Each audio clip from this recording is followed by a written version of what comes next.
그랜드마스터북. 예쁘게 태어나지 않은 사람들에게 그래도 한 가지 희망적인 부분은 아름다운 건 후천적인 것 같아요. 와. 예, 자기 스스로의 어떤 노력으로 만들어 나갈 수 있는 것이라고 생각을 하거든요. 남들을 배려하고 그 다음에 겸손할 줄 알고 뭐 그런 부분들은 자기 노력에 의해서 만들어 나갈 수 있는 그런 부분이라고 생각을 하고 있고, 그런데 그 노력에 보다 더 선행이 돼야 된다고 생각하는 부분은 그랜드마스터북 브랜드 없는 삶 고명환 작가님 모셨습니다. 반갑습니다. 네. 소개 한번 부탁드릴게요. 네, 안녕하세요. 저는 브랜드 없는 삶을 쓴 작가 고명환이라고 합니다. 우리가 굉장히 브랜드나 그런 거에 열망하는 것 같으면서도 제가 보기에는 그것에 대해서 되게 피로감을 많이 느끼고 있는 사람들도 상대적으로 되게 많다고 생각을 하거든요. 좀 필요한 부분이 아닐까라는 생각이 들어서 집필을 시작하게 됐죠.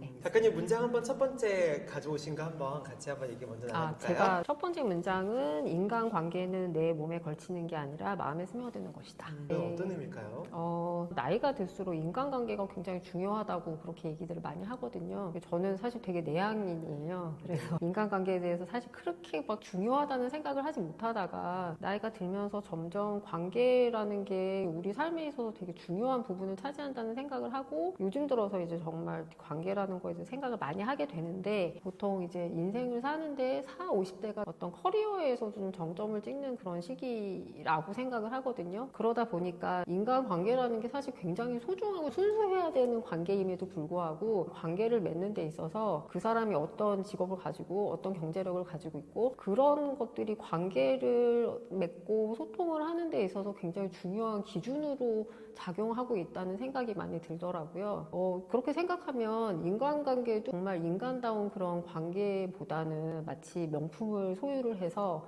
나를 돋보이게 하는 어떤 그런 과시적인 그런 측면에서 관계를 생각하고 있지 않은가, 그런 생각을 좀 많이 했던 것 같아요. 그런 거에 대해서 속물적인 감정을 느끼면서도 약간 인간의 본능적으로 끌리는 건 있는 것 같아요.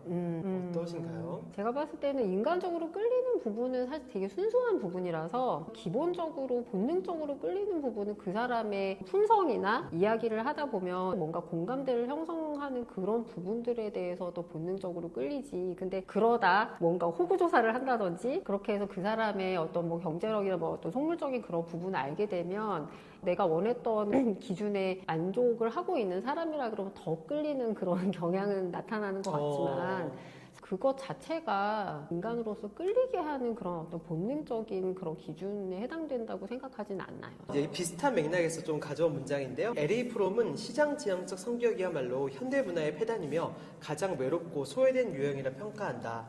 타인으로부터 긍정적인 평가를 받고 싶어하고 버림받는 것을 두려워하는 심리에서 비롯되었지만, 오히려 타인으로부터 궁극적으로는 자기 고유 내면으로부터 멀어지는 아이러니한 결과를 초래하게 되는 것이다. 결국에는 인간은 되게 사회적인 동물이잖아요. 일단은 태어나는 순간에 엄마라는 존재, 그리고 나의 가족이라는 존재랑 관계를 시작으로 해서 결국에는 관계를 맺는 거에 있어서 사회적인 어떤 인정을 받고 그게 자기의 어떤 성장의 동력으로 작용하는 거는 분명히 맞는 것 같다는 생각이 들어요. 타인의 긍정적인 평가가 네. 이렇게 좋은 영향을 미치긴 하죠. 네. 근데 그런 긍정적인 게 어느 순간 약간 바뀐다는 거죠. 자기의 어떤 가치관을 스스로가 어떻게 성립을 해 나가느냐에 따라서 그것이 바뀔 수도 있고 원래대로 유지가 될 수도 있고 그렇다고 생각이 들어요. 근데 가치관을 형성해 나가는 건 나 혼자 형성해 나가는 것 같진 않고, 가정에서 부모의 어떤 양육 방식이라든지 사회에 나가서 어떤 소통을 하는지에 따라서 가치관이 달라질 수 있는 부분이기 때문에, 가지고 있는 기본적인 가치관 그리고 사회적인 관계를 맺으면서 습득하게 되는 그런 부분들이 합쳐서 만들어지는 것 같아요. 그럼 반대로 여기 에리 프롬이 지적한 것처럼 자기 소외로 이어지는 경우, 왜 자기 소외로 이어진다고 생각하세요? 에리 프롬이 자기 저서에 또 어떤 식으로 썼냐면, 현대인은 정말 지극히 사회화되어 있지만 또 한편으로는 지극히 외롭다, 이렇게 쓰기도 했거든요.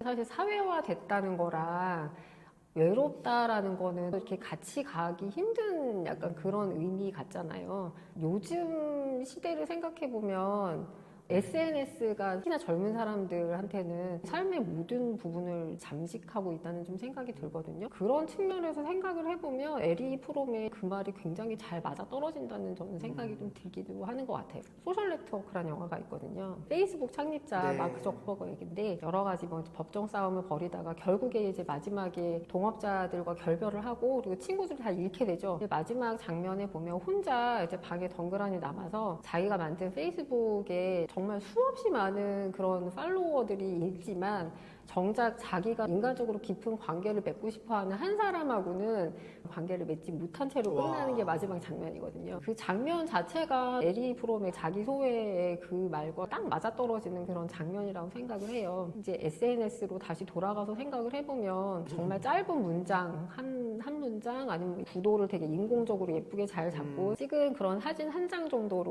올려서 거기에 대해서 사람들이 뭐 좋아요를 누른다든지 그것을 할 때만큼은 자기는 굉장히 이 세상에서 중요한 사람이고 그렇게 착각을 한단 말이에요. 그런데 어떻게 보면은 누군가한테 말을 하고 있다고 생각하지만 사실 그거 독백이잖아요. 사실은 그거는 자기의 본 모습이 아니고 그리고 타인과 끊임없이 소통을 하고 있다고 생각하지만 사실은 진짜 소통은 아닌 거고 근데 거기에 계속 열중을 하게 되는 이유는 자기의 존재를 확인할 수 있는 루트가 그거 하나밖에 없기 때문에 거기에 계속 열중을 하게 되는 거고 하지만 거기에 대해서 계속 허탈감을 느끼고 어떤 악순환이 계속 된다는 생각이 들어요. 결국에는 자기 고유성과 다른 사람들한테 보여주기 위해서 만들어낸 허상과 그게 계속 괴리감을 맺으면서 결국에는 그게 자기 소외로 이어지는 게 아닐까 그런 생각이 들어요.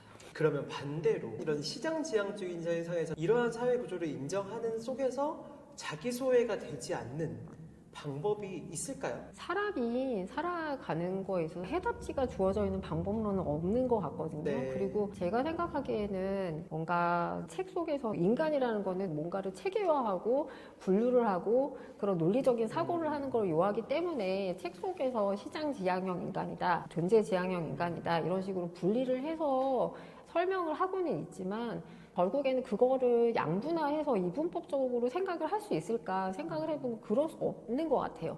왜냐하면 기본적으로 우리는 자기 실현을 하기 위해서 노력을 하고 그것을 계속 꿈꾸는 사람임과 동시에 또 한편으로는 어찌됐건 지극히 사회화된 인간으로 여러 사람과 관계를 맺고 그리고 자신의 어떤 능력을 인정을 받고 그렇게 계속 살아가는 사람들이잖아요.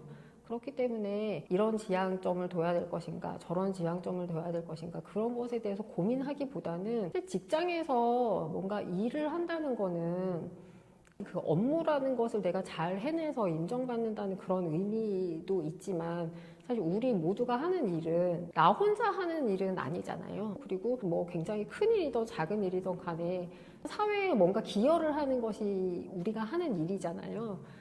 그렇기 때문에 일이라는 건 단순한 어떤 업무 처리를 하는 게 아니라 어찌됐건 소통을 해야 되고 누군가를 위해서 해야 되는 거고 그리고 또 이 일을 하는 과정 자체가 그냥 몰입의 즐거움을 선사를 하기도 하고 그 안에서 나의 존재를 확인할 수도 있고 그렇기 때문에 어떤 지향점을 뚜렷하게 두는 것보다는 자기에게 그냥 주어진 일을 열심히 하고 그리고 그 안에서 의미를 작은 것이라도 발견을 하고 그럼으로써 그냥 최선을 다해서 하루하루를 사는 게 가장 좋은 방법이 아닐까. 그러니까 시선의 방향을 다른 사람보다 자기가 자기를 바라보는 쪽으로 중심축으로 옮기면 조금 다르게 살 수 있지 않을까. 선생님 두 번째 문제 한번 보도록 할까요? 하나의 브랜드로 각인되는 과정은 분명 많이 돌아가야 하는 번거로운 길일지도 모른다. 하지만 굽이굽이 돌아가는 길을 걸어가는 그 지난한 여정이야말로 투명하게 비어있던 공란을 아름답게 채색하는 과정이자 삶의 즐거움과 가치 그리고 충만함이 보물찾기처럼 숨겨져 있는 순간이다. 그 순간들을 경험하며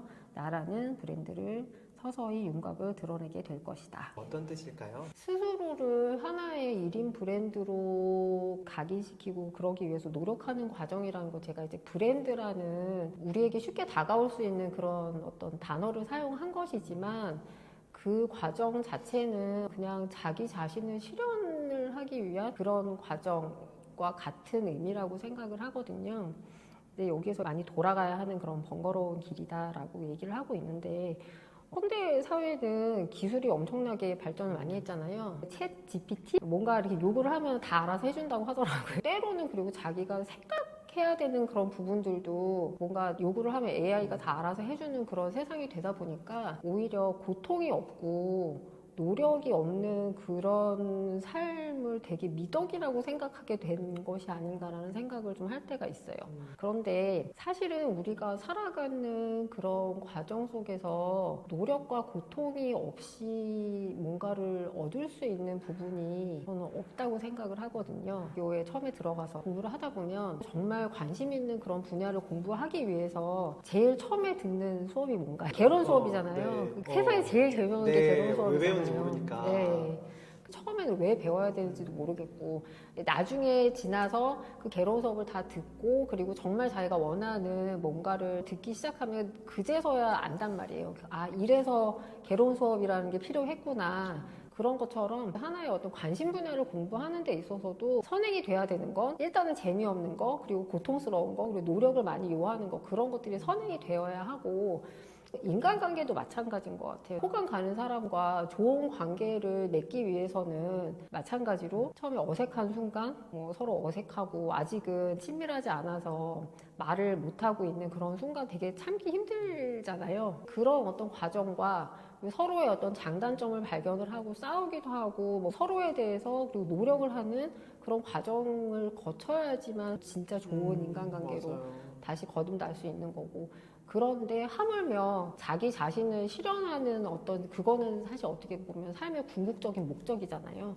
그런 거를 실현하는 데 있어서 단순하고 정말 그냥 쉬운 그런 방법이 존재할까? 그건 아닌 것 같거든요. 그럼에도 불구하고 사람들은 고통받는 걸 싫어하고 노력하는 걸 싫어하기 때문에 자기를 표현하는 그런 어떤 방식을 너무 쉬운 방식을 택하고 있다는 생각이 들어요. 이제 정말 좋은 물건을 소유를 하는 것을 남에게 보여준다든지 자기가 하고 있는 어떤 일을 남한테 과시를 한다든지, 그런데 결국에 그렇게 쉬운 방법은 자기 실현으로 연결이 될 수 있을 것 같지 않다는 생각이 들어서 그래서 저한테는 이 문장이 중요한 문장이라고 생각합니다. 다음 한번 좀 문장 봐볼게요. 예쁜 사람과 아름다운 사람은 다르다. 외적인 외모가 뛰어난 것을 예쁘다고 하지만 아름다움에는 단순히 생김새를 넘어 사람마다 가진 고유한 인품과 분위기까지 포함된다라고 했어요. 저 같은 경우는 예쁜 거는 봤을 때 웃음이 나오고요. 아름다운 거는 제가 느꼈을 때 눈물이 나오는 것 같아요. 예. 우와. 그렇게 저는 좀 구분을 지을 수 있을 것 같고, 그냥 단적인 예로 영화배우 오드리 헵번을 보면 초창기에 나왔을 때는 정말 소녀 같고 정말 너 어쩜 저렇게 예쁠까라는 생각을 하면서 영화를 봤단 말이에요. 그런데 그분이 이제 나중에 나이가 들어서 난민들을 위해서 일을 하고 봉사활동하고 그러고 있는 그 사람의 사진을 보면 예쁘다는 생각보다 아름답다는 생각이 더 많이 들거든요. 그래서 아름다움을 얘기를 하는 거는 그 사람의 어떤 인생 전반에 걸쳐서 그 사람이 계속 습득하고 쌓아오고 그렇게 만들어진 그 사람의 품격, 어떤 배려적인 측면, 여러 가지 어떤 교양과 인품과 그런 것들이 자연스럽게 아우라로 만들어져서, 근데 분위기라는 건 여러 가지 그 사람 말과 행동을 다 포함해서 느껴지는 그런 부분이라고 생각을 해요. 그래서 그렇게 구분하면 되지 않을까 그렇게 생각하고 있습니다. 네, 아름다워지는 방법?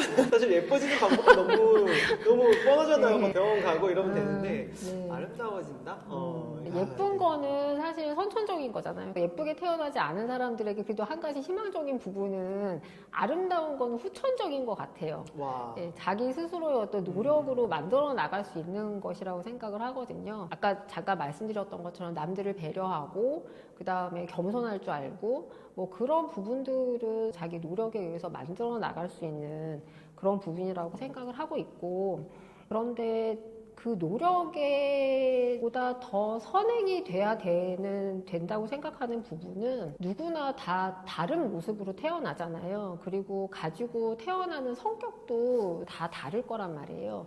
그렇기 때문에 자기가 가지고 있는 고유의 모습, 그것을 일단은 잘 살펴봐야 되고, 그런 작업을 거치다 보면 결국에는 자기가 가지고 있는 가장 고유한 어떤 그런 아름다움을 스스로 깨달을 수 있을 거고, 그런 아름다움을 계속 키워나가는 방법이 정말로 아름답게 살 수 있는 방법이 아닐까. 너무 와닿고 많은 분들에게 나아갈 방향과 또 위로도 주는 것 같기도 해요. 그 아름다움이 느껴진 사람을 보면 더 사람들이 더 알아봐주고 더 이게 높게 봐주고 이러는 게 중요한 사회 분위기가 아닐까. 많은 아름다움을 느낄 수 있는 사회가 됐으면 좋겠어요. 그 다음 문장 볼게요. 자녀의 학업과 진로를 비롯한 삶 전체에 관심과 에너지를 쏟아붓는 것은 자녀를 누구에게나 과시할 수 있는 브랜드로 만들기 위해서다. 한국 사회 자체가 되게 경쟁 사회인 것 같아요. 우리나라가 이 정도로 발전할 수 있었던 것도 경쟁이 치열했기 때문이라는 생각이 들기는 하지만 이제 어느 정도 먹고 살 수 있는 수준이 됐기 때문에 좀 그 부분에 좀 생각을 좀 많이 하게 되는데, 제가 봤을 때는 자녀를 뭔가 자산으로 생각을 하게 될 가장 큰 원인, 결론부터 얘기하면 자기의 삶과 자식의 삶을 동일시하기 때문인 것 같아요. 예를 들면 폭삭 속았수다. 네. 거기 보면 영범이 엄마라는 예, 그분이 등장하시죠. 그분이 자기 아들한테 얘기하는 것 중에 너는 나의 삶이고 너는 나의 자랑이고, 그 말을 굉장히 많이 했던 걸로 기억을 하거든요. 그 부분인 것 같아요. 자기의 삶은 자기의 삶이고 자식의 삶은 자식의 삶인데 너는 나의 삶이라고 얘기를 하고 있잖아요. 그럼 우리나라가 아직은 지금처럼 크지 않았을 때는 본인이 원하지만 어떤 집안의 그런 경제적인 사정에 의해서 자신이 꿈꾸는 그런 삶을 살지 못했던 그런 부모님들이 굉장히 많았던 것 같아요. 그러다 보니까 자기가 이루지 못한 걸 자식을 통해서 이루어보겠다고 생각하는 그런 부모님들이 굉장히 많았던 것 같고, 근데 또 그렇다고 해서 결핍이 있는 부모만 그러냐라고 생각해보면 또 그런 것 같지는 않거든요. 제가 대학에서 강의할 때 그런 친구가 있었어요. 3대가 의사인 집안에서 3대 독자인가? 그렇게 태어났던 친구였거든요. 사실은 부러울 게 없는 그런 환경에서 태어난 친구란 말이에요. 그럼에도 불구하고 그 집에서는 어떤 의사 가문이라는 그 간판을 이 아이로 인해서 내리고 싶지 않은 그런 욕심이 클 거란 말이에요. 그러다 보니까 너는 의사라는 브랜드를 계속 유지를 해야 되고 확장을 해야 되고 그런 생각으로 아이를 키웠을 거예요. 그래서 뭔가 결핍이 있건 없건 간에 그 아이가 무엇을 희망하는지 그런 거에 대한 어떤 고민과 성찰을 하지 않고 그냥 본인들의 어떤 삶을 자식의 어떤 삶과 일치한다고 생각을 하고, 그러면서 키우는 그 행위 자체가 결국에는 자식을 소유물로 생각하기 때문이 아닐까. 좋습니다. 선생님 다음 문장 한번 봐주시죠. 우리는 평생토록 상실을 경험한다고 해야 할 것이다. 하지만 탯줄을 자르는 순간 가장 안전한 은신처를 상실함과 동시에 세상이라는 모든 것을 얻는 것처럼 아이러니하게도 우리 인간은 다양한 상실의 과정을 통해 고유한 정체성을 획득해 나간다.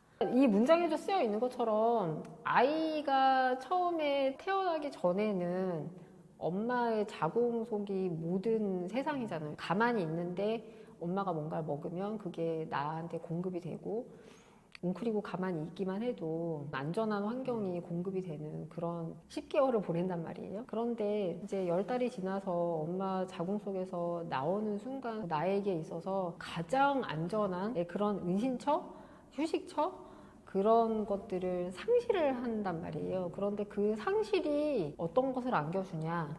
내가 살아갈 수 있는 어떤 공간을 마련을 해주고, 엄마 외에 다른 관계를 맺을 수 있는 그런 터전을 마련을 해주고, 내가 원하는 지식을 습득할 수 있게 해주고, 하나의 상실로 인해서 사실은 정말 많은 거를 얻을 수 있단 말이에요. 근데 그 진리를 생각을 하면서 계속 자라면 참 좋으련만 그렇게 되지 않죠. 예. 사실은 부모님이 또 그런 거를 가르쳐 주지 않고 오히려 더 많은 것을 소유해야 되고 그렇게 가르쳐 주는 그런 경우들도 너무나 많고, 그런데 사실은 생각을 해보면 지금 계속 소유에 대해서 얘기를 하고 있지만 불필요한 소유라는 것은 결국에 인정을 받고 싶고 나를 과시하고자 하는 그런 욕구에서 비롯됐다고 해도 결국에는 그 소유와 어떤 자기 과시욕과 그런 것들이 만들어내는 그런 것은 그냥 허상일 뿐인 거잖아요.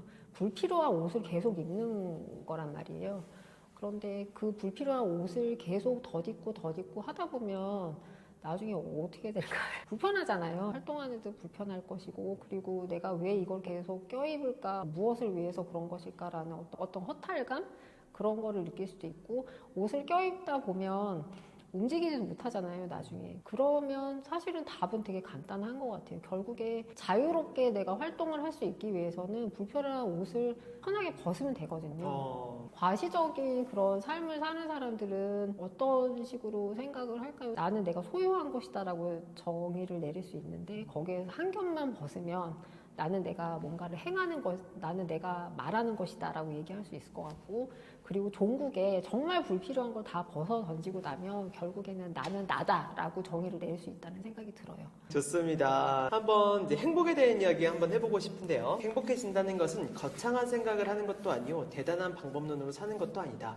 그저 내 작은 마음이 시키는 대로 단순한 삶을 살며 그 평범한 일상을 사랑하는 것이다. 이 행복의 정의 한번 들어볼게요. 네, 노자 도덕경의 첫 장이 그 문장이에요. 도를 도라고 이름 붙이면 그건 이미 도가 아닌 것이다 라고 얘기하는 것처럼 행복도 마찬가지인 것 같아요.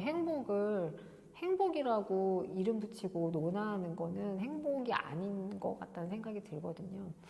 그런데 자꾸 우리가 행복에 대해서 얘기를 하는 거는 인간은 되게 이성적인 사고를 하는 그런 존재잖아요. 그러다 보니까 추상적인 그런 관념에 대해서 뭔가 논리적인 설명을 하려고 하고 분류를 하려고 하고 그러다 보니까 행복이란 어떤 추상적인 그런 개념에 대해서도 확실한 뭔가 정의를 내려야 할 것 같다는 그런 생각을 하는 것 같고, 근데 사람은 60억의 인구가 다 제각각 다르고 다른 삶을 살고 그러면 분명히 다른 가치관을 가지고 있을 거고, 행복에 대한 생각도 아마 모든 사람이 다 다를 거란 말이에요. 그런데 그 추상적인 관념을 확실하게 정의를 내리려고 하다 보니까 이게 의미가 없다고 생각하진 않는데, 행복의 어떤 방법론이라는 게 자꾸 생기고, 뭐 웰빙이라든지 뭐 욜로라든지 뭐 어떤 그런 방향성을 자꾸 제시를 하려고 하는 것 같기도 하고, 거기에서 더 나가면 이제 행복을 가장 쉽게 설명할 수 있는 방법 하면 뭔가 명쾌하게 설명 가능한 그런 쪽으로 자꾸 행복을 얘기를 하려고 하다 보면 제일 명확한 건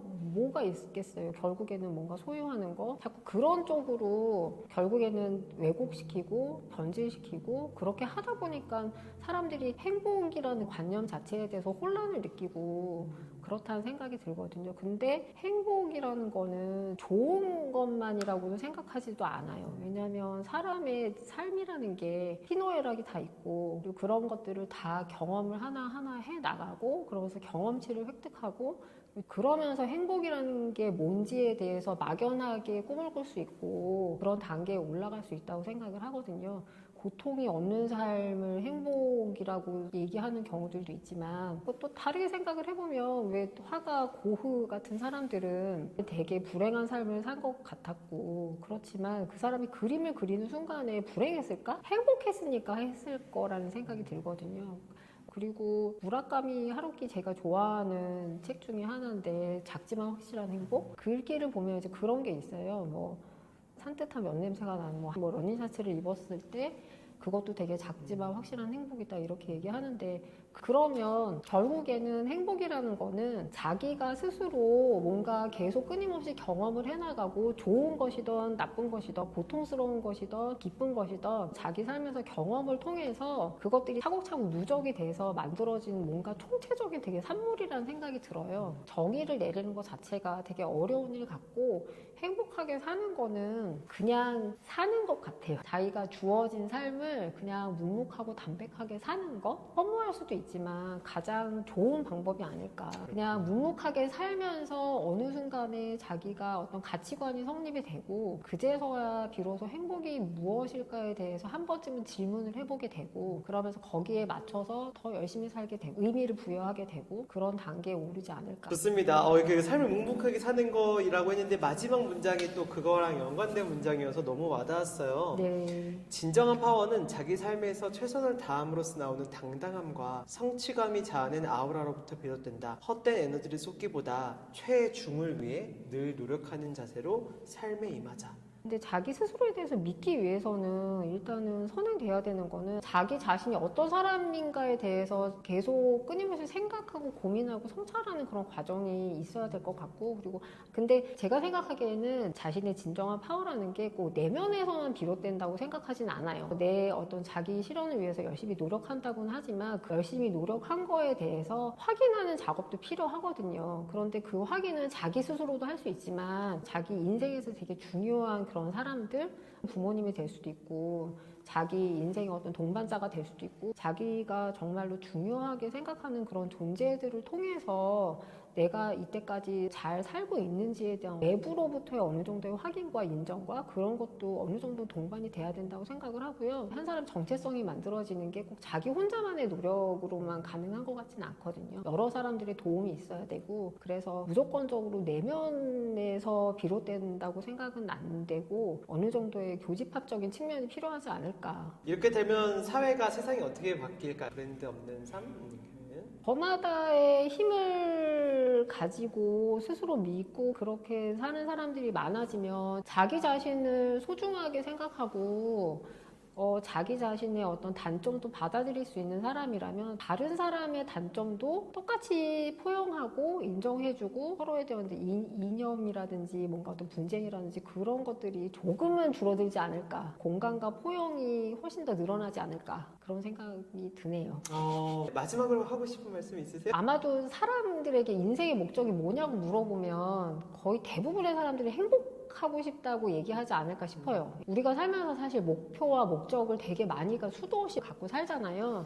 그런데 그 수많은 목적 중에서 행복이라는 목적만 유일하게 달성을 하기 위해서 노력하는 것이 아니라는 생각이 들어요. 아까 말씀드렸던 것처럼 치열하게 노력을 해서 얻는 게 아니라 그냥 담백하게 살아가는 과정을 통해서 느낄 수 있는 그런 감정이라고 생각을 하거든요. 그래서 그냥 자신의 삶에 충실하고 본인 스스로의 어떤 존재에 대해서 그냥 정말 담백하고 애정어린 눈빛으로 스스로를 그렇게 바라보면서 그냥 살면 모든 사람이 다 행복하게 살 수 있지 않을까. 그런 생각이 들어요. 너무 와닿고 많은 분들에게 나아갈 방향과 또 위로도 주는 것 같기도 해요. 감사합니다.